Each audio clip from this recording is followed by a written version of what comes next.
stetoskop, observasi, operasi, tekanan darah, radiologi adalah hal-hal yang berhubungan dengan dunia kedokteran atau praktik ilmu pengobatan dalam dunia medis. Istilah-istilah tadi lazim digunakan hingga sekarang dan terus mengalami perkembangan seiring dengan berjalannya waktu. Namun setiap teori, terobosan, dan penemuan tentunya memiliki pucuk pangkal atau asal muasal masing-masing. Artinya, sebelum menjadi hal yang lazim digunakan di dunia medis, tentu ada seseorang yang pertama kali menemukan atau melakukan praktik ilmu pengobatan tersebut. Beberapa merupakan konsep luar biasa yang mungkin tak terpikirkan sebelumnya oleh masyarakat modern, dan beberapa lainnya terbentuk karena ketidaksengajaan. Berikut, On The Spot merangkum beberapa fakta dunia medis di masa lalu yang berguna hingga sekarang dan dijadikan sebagai kiblat di dunia kedokteran.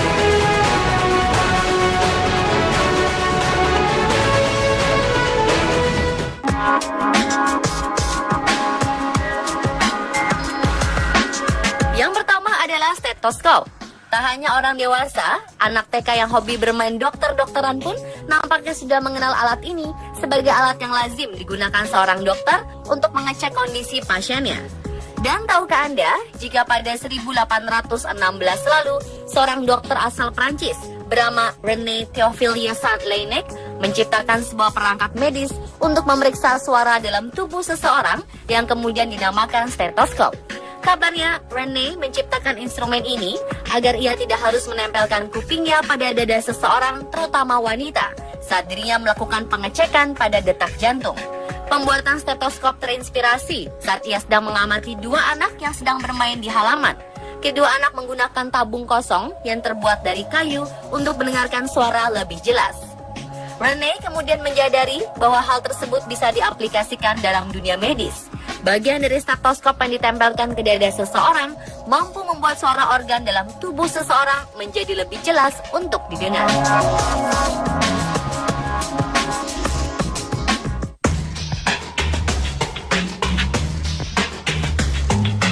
Seorang ahli biologi berkebangsaan Austria bernama Karl Landsteiner adalah seorang sosok di balik penggolongan darah menjadi A, B, dan O. Sebelumnya semua orang dipusingkan dengan kasus kegagalan transfusi darah. Penggolongan darah yang diciptakan Karl pada awal 1900-an ini merupakan sebuah terobosan yang membantu menyukseskan setiap upaya penyaluran darah atau transfusi. Caranya mengetahui dan membedakan berbagai jenis darah beserta kecocokannya adalah dengan mencampurkan sel darah merah dengan serum dari setiap stafnya. Ia kemudian menunjukkan bahwa beberapa serum menempel pada sel darah merah, dan hal tersebut membuktikan bahwa beberapa jenis darah bisa menyatu dengan lainnya.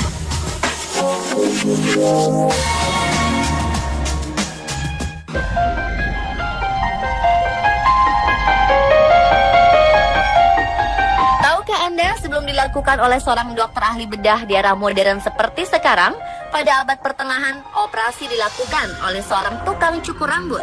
Ini dikarenakan operasi dipandang lebih sebagai seni kerajinan tangan, bukan sebuah profesi di mana nyawa seseorang dipertaruhkan. Tak hanya melakukan operasi saja, pencukur rambut juga melakukan sejumlah hal lainnya seperti pencabutan gigi, amputasi, penjualan obat-obatan, dan tentunya mencukur rambut seseorang. Warna merah dan putih pada tiang di setiap tempat cukur menyimbolkan cancer band putih yang ternodai oleh darah. Hingga kini, tukang cukur rambut masih menggunakan tiang dengan warna yang penuh makna tersebut. Kedua profesi akhirnya digabungkan pada 1540 oleh King George II menjadi United Barber Surgeons Company. Pada 1745, sebuah sekolah khusus bedah dibuka di kota London, Inggris. Ini menandakan sebuah keharusan untuk mengemban ilmu bedah terlebih dahulu sebelum menjadi ahli bedah dan menjalankan operasi.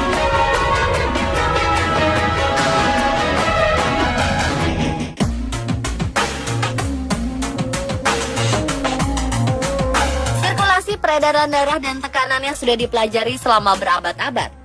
Pada 1628, seorang dokter bernama William Harvey merilis sebuah buku berjudul Exercitatio Anatomica de Myocarditis et Sanguinis in Animalibus, atau pergerakan jantung dan darah dalam tubuh hewan. Buku ini kemudian dijadikan pedoman untuk memahami sistem peredaran darah dalam tubuh makhluk hidup. Pada 1881, Samuel Siegfried Karl Ritter von Bach menciptakan alat untuk memonitor tekanan darah pertama kali yang dinamakan sphygmomanometer. Ia mempelajari ilmu yang disodorkan Stephen Hales sebelum pada 1733 silam untuk memahami jantung dan tekanan darah. Hingga pada 1905, seorang dokter bernama Nikolai Korotkov menyempurnakan ciptaan Samuel dengan penemuannya akan perbedaan antara tekanan darah sistolik dan distolik. Ia telah melahirkan ide penggunaan cuff atau kain lengan baju tambahan untuk diikatkan di sekitar lengan saat penggunaan sphygmomanometer. Dengan adanya cuff, Korotkov bisa mendengarkan lebih jelas suara pergerakan darah dalam tubuh.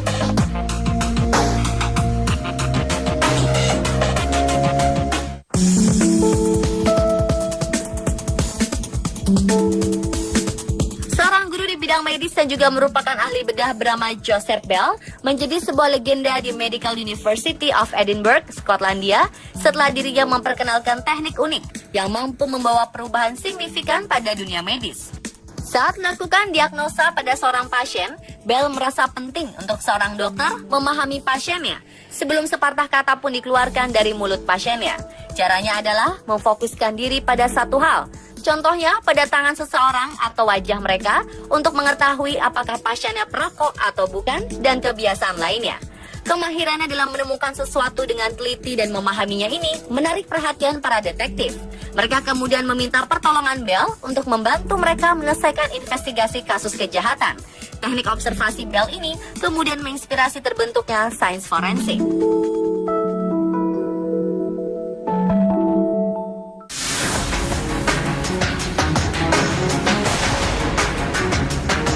Penyakit kanker terus menghantui umat manusia hingga era modern. Sebagian besar pengidap kanker menjalani perawatan yang kita kenal sebagai kemoterapi. Seorang ahli imunologi berkebangsaan Jerman, Paul Ehrlich, adalah pencipta dari ilmu kemoterapi ini. Pada era awal 1900-an, Paul memusatkan perhatiannya pada ilmu kekebalan tubuh, di mana ia juga mencari cara untuk melawan penyakit yang menular dengan menggunakan obat. Ia bercita-cita menemukan sesuatu yang dapat membunuh bibit-bibit penyakit dalam tubuh manusia tanpa merusak jaringan tubuh yang ada. Ia berkeyakinan bahwa bibit penyakit hanya menyerap zat warna kimia tertentu, dan apabila menyerap zat kimia tertentu yang lain, bibit penyakit itu akan mati. Pengobatan dengan zat kimia itulah yang kemudian dikenal sebagai kemoterapi.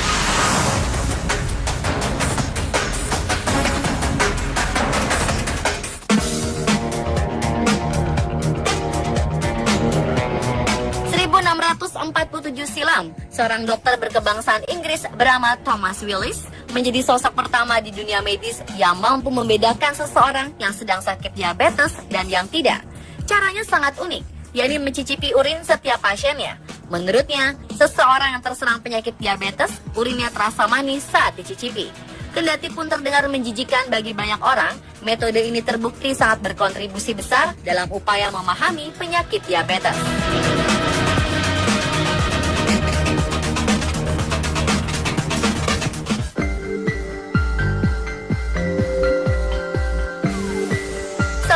Asal Austria, Leopold von Auenberger menciptakan sebuah metode pada 1754 yang dinamakan Methods of Percussion atau metode perkusi.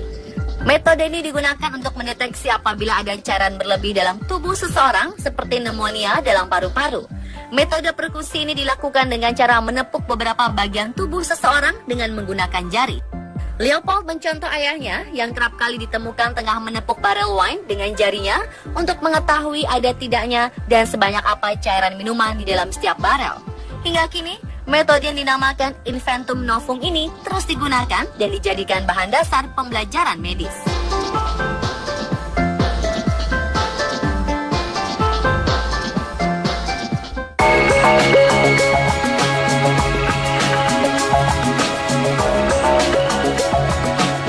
Marie Curie sangat akrab bagi mereka yang berkecimpung di dunia medis.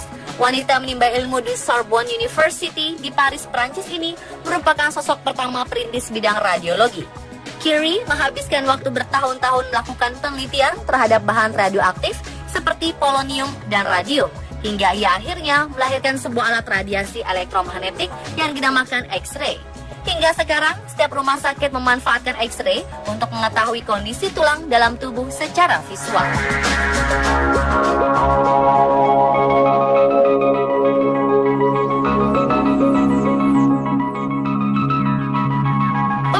itulah beberapa fakta dunia medis di masa lalu, versi on the spot.